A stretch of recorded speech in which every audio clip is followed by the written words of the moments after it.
Hi friends, நம்ம இன்னைக்கு வந்து சௌ பாயசம் பார்க்க போகிறோம். இதுவும் ட்ரெடிஷ்னல் ரெசிபி தான், எங்கள் ஆத்தில் பண்ணுறது தான். சௌ ஒரு சின்ன சௌ எடுத்து நல்லா அலம்பி துருவி வச்சுட்டுருக்கேன், தோல் சீவி. அதுக்கு தேவையான பொருட்கள் எல்லாமே நான் சொல்லிடுறேன். சௌ துருவி வச்சுட்டுருக்கேன். அதுக்கு தேவையான அளவுக்கு வெல்லம், பைத்தம்பருப்பு, அப்புறம் வந்து பால், லாஸ்ட்டில் பால் விட போகிறோம். அப்புறம் வந்து முந்திரி, நெய், ஏலக்காய் பொடி, இவ்வளோதான் இதுக்கு தேவையான பொருள்.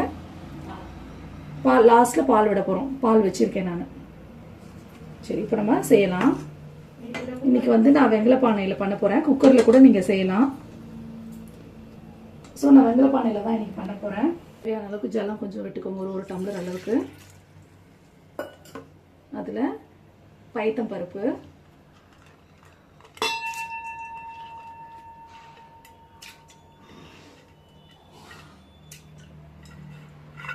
அப்புறம் வந்து துருவி வச்ச சௌ போட்டுக்க போகிறோம்.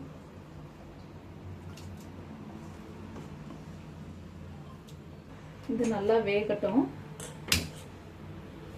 இது வெந்ததுக்கப்புறம் நம்ம அப்புறம் வெல்லம்லாம் அதை ஆட் பண்ணிக்கலாம். இப்போ இது வந்து வெந்துட்டுருக்கு. சௌவும் பைத்தம்பருப்பும் இது வெந்துட்டுருக்கு. இப்போ சைடில் இதுக்கு தேவையான அளவுக்கு வெல்லம். இப்போ நான் இது எடுத்துட்டு இருக்க அளவுக்கு ஒரு 150லேருந்து 200 கிராம் வெல்லம் தேவைப்படும். அதுக்கு வெல்லம் வந்து ஜலம் விட்டு கரைச்சி நான் வடிகட்டி அதில் விட்டுக்க போகிறேன். இது கொதிக்கிறது.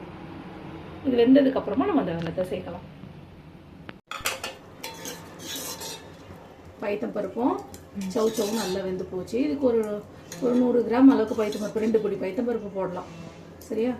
இது நல்லா வெந்து போச்சு. வெந்ததுக்கப்புறம் நான் இங்கே வந்து வெல்லம் ஜலம் விட்டு இந்த இதெல்லாம் இருக்கும், கல் மண்ணெலாம் இருக்கும், அதனால் பக்கத்தில் நான் எடுத்து வச்ச வெல்லத்தை இது பண்ணி ஜலம் விட்டு கொஞ்சம் நேரம் கொதிக்க வச்சு வடிகட்டிக்கிறேன்.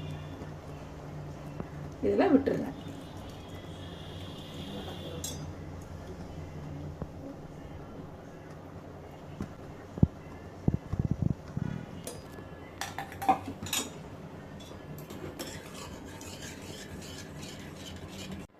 ஏலக்காய் தூள்,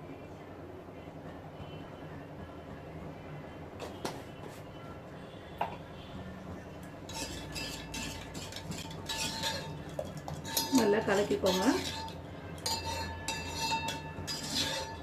இது கூட கொஞ்சம் நேரம் பிளெண்ட் ஆகி ஒரு கொதி வந்தால் போதும். இதுக்கப்புறம் இது கொதிக்கணும்னு அவசியம் இல்லை, ஏன்னா ஏற்கனவே வெல்லம் நம்ம கரைச்சிட்டோம். குக்கரில் கூட பண்ணலாம். குக்கரில் பண்ணணும்னா நீங்கள் இந்த மாதிரி சீவி பைத்தம்பருப்பை போட்டு ஜலம் விட்டு குக்கரில் விசில் விட்டு எடுத்துக்கிட்டு இந்த போல் வெல்லம் போட்டு கலரலாம். நான் சாமி நைவேத்தியத்துக்காக இன்றைக்கி வெங்கல பானையில் பண்ணுறேன்.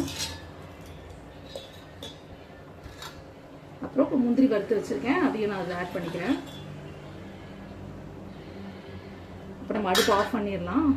கொதிச்சிருட்டு.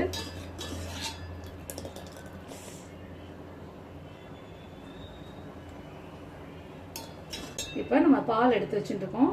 இது கொஞ்சம் ஆறணும். நான் ஆறுனதுக்கப்புறம் விடுறேன். சுட சுட விட்டால் சில சமயம் திரிஞ்சு போக வாய்ப்பு இருக்குது. பால் ஏற்கனவே நான் காய்ச்சி ஆற வச்சு வச்சுருக்கேன்.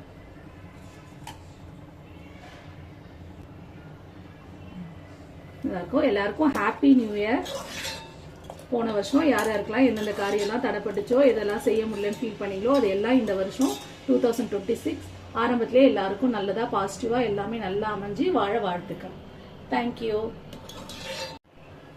பால் விட்டு இப்போ ஆறிடுத்து. பால் விட்டு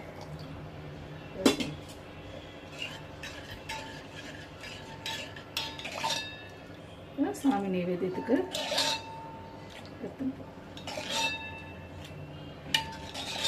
சௌ பாயசம் தயார். சௌ பாயசம் தயார்.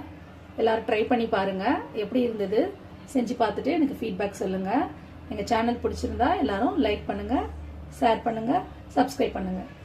தேங்க்யூ.